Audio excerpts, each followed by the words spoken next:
Olá, meus alunos, tudo bem com vocês? Meus queridos alunos do 7º ano, espero que todos estejam bem. Hoje nós vamos falar sobre o capítulo 16 da nossa apostila, né? A nossa nova apostila, que tem como tema o que caracteriza um ecossistema. Nós vamos mergulhar nesse universo de um ecossistema. O que vem a ser um ecossistema? É um conjunto formado pelas interações entre os componentes bióticos, como os organismos vivos, né? Plantas, animais, os micro-organismos, e os componentes abióticos, que são os elementos químicos e físicos, como o ar, a água, o solo, os minerais. Estes componentes interagem através das transferências de energia no organismo vivo entre si e entre este e os demais elementos do seu ambiente. Então, resumidamente, o que é um ecossistema? São todos os fatores bióticos, bio quer dizer vida, que tem vida, interagindo com os fatores não vivos, né? Porque embora a água, o ar, o solo, os minerais, eles não são seres vivos, eles são importantíssimos para todos os seres vivos. Ou seja, os fatores bióticos, como as plantas, os animais, os micro-organismos, eles dependem, né, diretamente dos fatores abióticos. Quando a gente fala bióticos, a palavra bio vem de vida e abiótico é ausência de vida, porém são essenciais à vida de todos os seres. E aí a gente vai conhecer um pouquinho, né? A gente vai falar um pouquinho, vou dar um cliquezinho aqui, vocês vão ver a minha mão de vez em quando aqui, tá? A gente vai falar sobre biosfera. O que é a biosfera? Ela pode ser definida como um conjunto de todos os ecossistemas da Terra. Ou seja, ela diz respeito às regiões habitadas do nosso planeta, desde grandes elementos, né, de grandes seres, como pequenos seres, como os micro-organismos. Então, qualquer parte do planeta, né, bio quer dizer vida, e fera é como se fosse a esfera do planeta Terra. Então, qualquer parte do planeta, seja ela litosfera, que é a parte da Terra, a hidrosfera, que é a parte da água, né, a atmosfera, que é a parte do ar, qualquer parte aonde venha existir qualquer tipo de vida, por menor que seja, unicelular, enfim, todos esses seres habitam a região que nós denominamos biosfera, ok? Bom, para a gente falar, né, a gente já falou da questão do ecossistema, a gente vai falar de ecologia também. O que vem a ser a palavra ecologia, né? É a ciência que estuda a maneira como os seres vivos se relacionam entre si e como o ambiente. Ou seja, é como os seres vivos eles se relacionam entre eles, podem ser da mesma espécie, tá? Ou quando eles se relacionam com espécies diferentes, mas dentro de um mesmo local, no mesmo ambiente. Assim, os seus objetos de estudo, né, no caso da ecologia, são as interações entre esses seres vivos, com os fatores bióticos, né, como a gente já falou que isso que tem vida, e os fatores abióticos que não têm vida, ok? Mas, na verdade, nós vamos mergulhar realmente na questão dos biomas. O que vem a ser bioma? A palavra bioma, ela vem de bios, clima, e onda, massa ou grupo. É um grande conjunto de ecossistemas interligados. Então, gente, bioma é um conjunto muito grande de todos os ecossistemas. E ecossistema a gente pode falar de uma forma geral, que é o local onde tenha todas as condições para que um ser vivo possa habitar. Por exemplo, quando a gente fala de um aquário, nós estamos falando de um ecossistema. Porque dentro do aquário não tem água, dentro do aquário não tem peixes, dentro do aquário não tem o oxigênio dissolvido, dentro do aquário tem luz. Então tem seres vivos, que são os bióticos, e seres não vivos, que são abióticos, todos vivendo em um determinado local, né? Um dependendo praticamente, os seres vivos praticamente dependendo dos seres abióticos. Então um aquário ele é definido como sim um ecossistema, uma lagoa, um rio, o oceano, todos os lugares aonde nós encontramos seres bióticos e abióticos se relacionando, nós dizemos que é um ecossistema. Mas bioma, né? A gente já viu aqui que bioma é um conjunto muito grande de ecossistemas interligados. De maneira geral, podemos dizer que biomas são grandes espaços geográficos que compartilham das mesmas características físicas, biológicas e climáticas, existindo um grande número de espécies de planta, tá? Então, os biomas são regiões que possuem características particulares quanto os sistemas abióticos e bióticos. Então, assim, a gente vai ver biomas, né, que a gente pode citar biomas do mundo inteiro, porque existem biomas que não fazem parte, né, do nosso país, como a tundra, taiga, nós vamos ver separadamente daqui a pouquinho, e nós vamos ver alguns biomas que fazem parte somente do nosso país. Fazem parte somente não, nós vamos citar os biomas, os principais que fazem parte do nosso país. Mas alguns biomas, eles não são típicos da região do nosso país, das regiões do nosso país, porque são biomas que têm características que não são, vamos dizer assim, que se encaixam, né, no tipo de temperatura, de clima, de tempo que nós temos aqui no Brasil, tá bom? Bom, então vamos dar uma andadinha aqui. Bom, biomas mundiais. De acordo com seu clima e sua fauna, flora típicas, o bioma terrestre são classificados em... Primeiro nós vamos falar floresta pluvial tropical. Nós vamos falar de uma forma geral e vamos estar citando tanto um bioma brasileiro quanto um bioma de uma outra região do mundo, tá? Então, na floresta pluvial tropical, nós temos essa denominação pluvial se deve ao fato de apresentar altos índices de muita chuva. São locais onde a chuva ela é constante, além de um clima também muito quente e úmido. Se o clima é quente e úmido, a gente já tem uma ideia de que constantemente acontecem as chuvas. São exemplos, né? Vamos falar aqui, ó.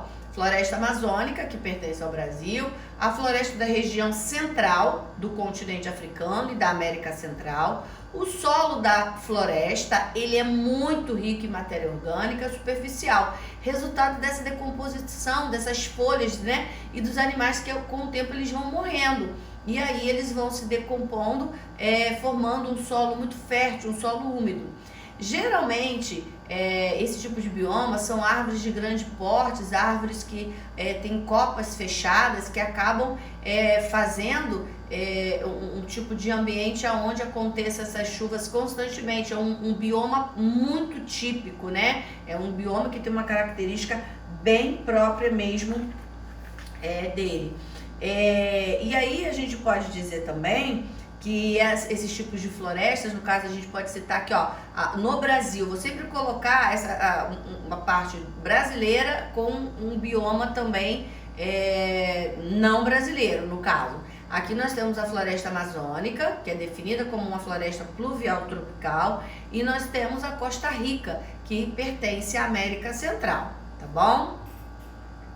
Bom, nós temos aqui as savanas, é um segundo tipo de bioma também muito conhecido, né? Quando a gente fala em savanas, a gente já vem logo na ideia de um local bem, vamos dizer assim, um local que tem um bioma, no caso, fora do Brasil, a savana africana e o cerrado brasileiro. A temperatura nesses ambientes, gente, ele é muito quente durante todo o ano, né? Ela não tem uma coisa de ficar variando a temperatura. É um tipo de bioma que a temperatura ela prevalece quente, bastante quente mesmo durante todo o ano. Apresentam duas estações basicamente bem definidas. Uma com muita chuva e outra seca, né? Ou seja, um momento chove demais e o outro momento ela tem um período de seca muito grande.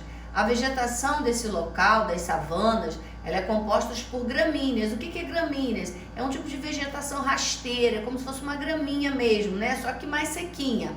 As árvores, elas apresentam casca bastante grossa e com espinhos, né? Apresentam raízes profundas para facilitar a absorção de água. Essa casca grossa também é uma forma de proteger, né? Para que essas árvores, para que essas plantas não venham perder água. As folhas, geralmente, elas também são transformadas em espinhos, justamente para fazer com que as plantas evaporem a menor quantidade de água possível, né? E as suas raízes, elas são muito profundas, justamente para poder absorver a água das camadas mais profundas do solo. Nesse ambiente, né, nesse tipo de bioma, há grandes herbívoros, animais que só se alimentam mesmo de vegetais, e outras espécies carnívoras que fazem parte, né, desse quadro, vamos dizer assim, desse local, além de muitos insetos como cupins e também mosquitos. Aqui, como a savana, nós temos o cerrado brasileiro e aqui nós temos a savana africana, né? Então, assim, no cerrado brasileiro você não vai encontrar os animais que você encontra numa savana africana. Então, isso aí a gente são biomas parecidos, com temperatura, climas, mas com tipos de animais que se diferenciam por causa, né, da região, tá bom? Bom, continuando aqui. Outro tipo de bioma muito comum, tá? É o bioma conhecido como campos e bosques, tá? Campos, gente, são biomas que ficam entre regiões tropicais e temperadas, por isso eles recebem quantidade média de chuva. Na verdade, também eles têm características de vegetação rasteira e arbustiva, né? É aquela vegetação assim bem parecida com grama. Em regiões tropicais, os campos apresentam árvores maiores, como nas savanas da África e da Austrália também, no Cerrado brasileiro, tá? Nas regiões temperadas, a vegetação predominante são os capins, como nos estepes da Ásia e da Europa, e nas pradarias da América do Norte e nos pampas da América do Sul. O que é muito interessante é que os campos e bosques, eles, de acordo com a sua região, eles recebem nomes diferentes. Por exemplo, esse bioma ele apresenta temperatura baixa no inverno, bem baixa, temperaturas muito altas no verão, e também pode ser chamados, eles recebem, como eu falei, nomes diferentes de acordo com a região. Recebe o nome de pradarias, presta atenção que não é padarias não, tá, gente? São pradarias lá na América do Norte, pampa na América do Sul e estepe na Ásia. Quais as plantas que predominam? Como eu falei, são gramíneas, como se fossem gramas, né? E arbustos que podem até chegar a 2 metros de altura. Assim, tipo, meio que uma contradição. Ao mesmo tempo que tem uma vegetação muito rasteira, apresenta também um tipo de vegetação com um tamanho muito grande, né? Chegando a 2 metros de altura. Já a fauna, né? Os animais que vivem, que habitam esses locais, os típicos são os roedores, as raposas e grande quantidade de insetos também.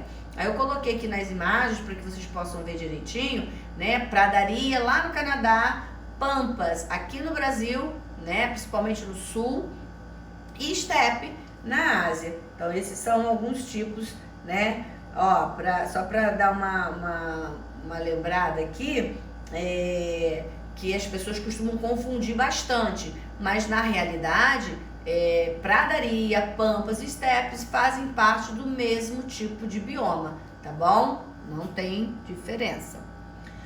Bom, gente, nós vamos falar um pouquinho aqui, né, sobre restinga. A restinga, muita gente assim faz uma pequena confusão em relação a esse tipo de bioma. Por quê? É um espaço geográfico formado sempre por depósitos arenosos, um acúmulo muito grande de areia, né? Porque é próximo, né, de água, de praia, de forma geralmente alongada, produzindo por processo de sedimentação, onde se encontram diferentes comunidades que recebem influência marinha, podendo ter cobertura vegetal em mosaico. Então eu coloquei 2 imagens aqui bem bacana, bem bonita, típicos de praia mesmo, de litoral. Então as restingas, elas fazem parte aí desse tipo de ecossistema, tá? É um ecossistema muito importante, né? Principalmente no litoral brasileiro, onde o solo ele é muito arenoso, e por ele ser arenoso, ele é rico em sais minerais, porque ele fica submerso por água salgada durante a maré alta. Olha que interessante. A vegetação que cresce nesse local é adaptada à água salgada e à areia também, tá? Então essa vegetação, essas plantas, ela tem uma adaptação a essa salinidade, essa quantidade de sais, né, que esse local tem por conta da água do mar, né? Algumas espécies que vivem nesse local, podemos citar o cacto, existe também a bromélia, a açucena, a taboa, são alguns tipos da flora. Alguns animais típicos desses ambientes, né, como os ciris, as aves que vêm em busca desses alimentos, né, dos próprios ciris, a coruja buraqueira, além de répteis como lagartos, né? Então você pode perceber que é uma quantidade muito grande. Além disso, também uma curiosidade, uma coisa muito importante, que a restinga ela abriga até mesmo espécies ameaçadas de extinção. Então tem que ter um cuidado, um olhar mais, vamos dizer assim, mais cuidadoso mesmo para esse local, porque existem espécies em extinção.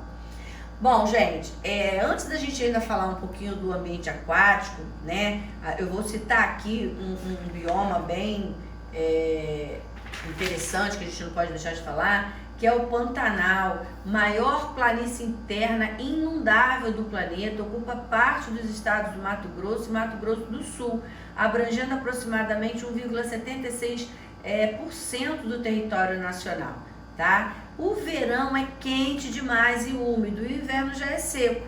Durante o inverno, que é chuvoso, ocorre inundação devido à cheia dos rios da região.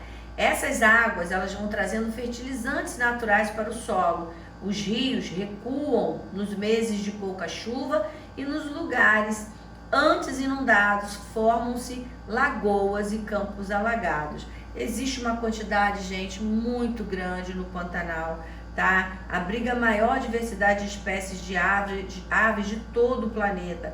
Entre elas, olha só, estão os tucanos, araras azuis, emas, seriemas, periquitos, papagaios, o tuiuiu, né, que é a árvore, vamos dizer, a ave símbolo, né, desse bioma. E entre répteis encontra-se também o jacaré, sucuri, jiboia, jabuti, camaleão, ou seja, é um bioma também muito rico, tá? Uma outra coisa que eu queria também falar aqui, um outro bioma que eu não posso deixar de falar, é o manguezal.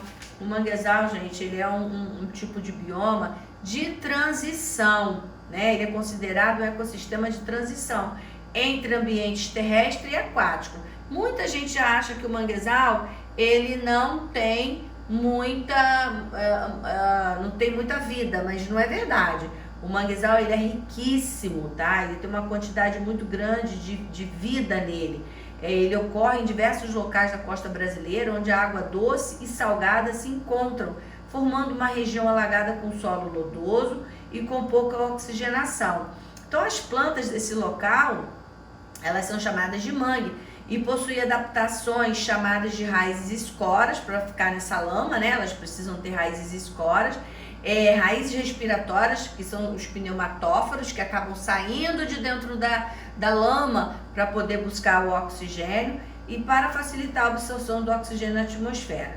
No manguezal vivem caranguejos, peixes, anelídeos, crustáceos, répteis, aves e alguns mamíferos. Além disso, várias espécies se refugiam entre as raízes para crescer e se reproduzir. O manguezal, na verdade, ele é um berçário, sabe? Ele é um local onde muitas espécies vão para lá para poder se reproduzir, tá bom? Bom, vamos falar aqui um pouquinho, né? Falamos tantos em biomas terrestres, vamos falar um pouquinho de biomas aquáticos. O conceito de bioma, ele foi desenvolvido pelos ecossistemas terrestres. Os sistemas aquáticos foram classificados por suas características físicas, como a salinidade, o movimento da água e a profundidade. Assim, pode-se estabelecer os principais tipos de ambiente aquático em rios, lagos, alagados, estuários e oceanos. Todo local onde tem água e onde tem vegetais, animais, organismos, né? Vamos dizer assim, bióticos e fatores abióticos interligados, né? Vivendo nesse local, a gente diz que são ambientes aquáticos e também faz parte de um ecossistema. O ecossistema marinho, gente, ele representa a maior parte da superfície do planeta, muito maior até do que o terrestre, né? Abrigando grande diversidade de vida, superior à dos ecossistemas terrestres. Olha que interessante. De modo geral, os seres vivos que habitam os oceanos podem ser divididos em três grandes grupos: os plânctons, néctons e bêntons. O que isso quer dizer? É o tipo de organismo, tá? No qual eles têm uma determinada camada da profundidade da água aonde eles podem viver. Então tem os plânctons, que tem uma determinada profundidade onde eles vivem, servem de alimentos. Tem os néctons, né, que tem uma outra profundidade na qual eles podem nadar livremente, podem buscar seus alimentos. E os bentos, que são também chamados bentônicos, né, que vivem em outras camadas. Então são divididos os organismos vivos nesses três grupos: plâncton, néctons e bentos. Esse é o nosso ecossistema aquático, tá? Antes de terminar, eu gostaria de falar para vocês dois tipos também, não posso deixar de falar aqui, de um tipo de mata que a gente fala que é a mata das araucárias, que é onde predomina, né, as plantas que são as araucárias. Clima subtropical frio no inverno, estações bem definidas. Tem também as matas dos cocais, um ecossistema de transição formado por diversos tipos de plantas, pois se encontram entre a floresta úmida da Amazônia, a caatinga, o cerrado. Assim, o clima na mata dos cocais, ela varia de acordo com a região, tá bom? Aqui, né, eu sei que assim, a gente na videoaula, a gente acaba tendo que dar uma resumida para não se estender tanto, né?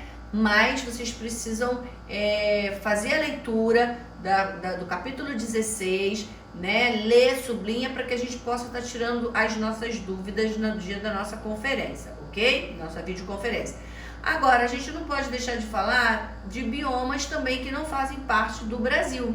Um bioma que eu coloquei aqui, fiz questão de colocar, é a tundra. Situa-se nas regiões próximas ao Polo Ártico, norte do Canadá. Muito frio, né? Da Europa e também da Ásia.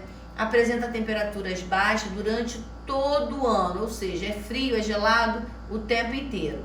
O inverno é bastante severo, gente, é muito rigoroso.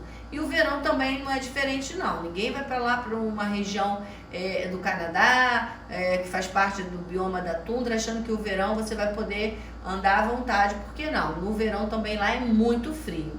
A fauna, ou seja, os animais que fazem parte, que vivem na tundra, são as renas, caribu, o boi mascarado, tá? São os animais protegidos por uma densa pelagem. Além deles terem bastante pelo, eles têm uma camada muito grossa de gordura que